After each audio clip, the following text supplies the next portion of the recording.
صبح کا وقت، دن کی پہلی آزمائش۔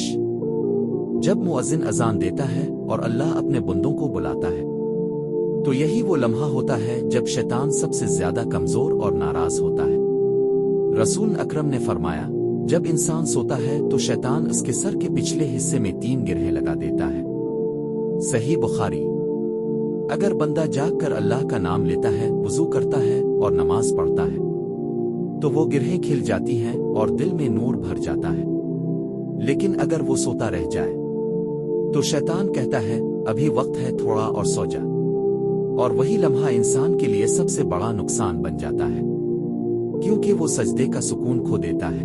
دوسرا وقت اور ظہر اور عصر کے درمیان، یہ وہ وقت ہے جب انسان دنیا کے کاموں میں اتنا الجھ جاتا ہے کہ نماز، ذکر اور اللہ کی یاد بھول جاتا ہے۔ شیطان کہتا ہے یہ کام بھی عبادت ہے، نماز بعد میں پڑھ لینا، لیکن حقیقت یہ ہے کہ دنیا کا کام کبھی ختم نہیں ہوتا اور وقت کبھی رک نہیں تا۔ جب انسان اللہ کا ذکر چھوڑ دیتا ہے تو شیطان اس کے دل میں غفلت بھر دیتا ہے، اور یہی غفلت آہستہ آہستہ دل کو سیاہ کر دیتی ہے۔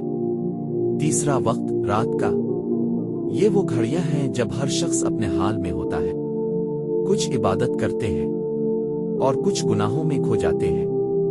یہی وہ وقت ہے جب شیطان سب سے زیادہ سرگرم ہوتا ہے، وہ تمہیں حرام نظروں، گندی سوچوں اور تنہائی کے گناہوں کی طرف بلاتا ہے اور دل میں وسوسہ ڈالتا ہے کوئی نہیں دیکھ رہا، لیکن یہی سب سے بڑا جھوٹ ہے، اللہ ہمیشہ دیکھ رہا ہے۔ رسول نے فرمایا، شیطان انسان کی رگوں میں خون کی طرح دوڑتا ہے۔ صحیح مسلم۔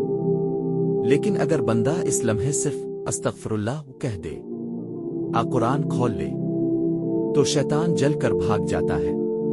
یہ 3 وقت، صبح، دن کا بیچ اور رات، یہی وہ لمحات ہیں جہاں تمہارا ایمان آزمایا جاتا ہے۔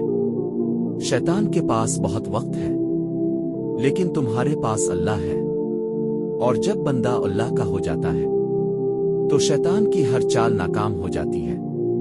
یاد رکھو، شیطان کو سب سے زیادہ تکلیف اس وقت ہوتی ہے جب انسان سجدہ کرتا ہے، تو سجدہ کرو اور اپنی روح کو آزاد کرو۔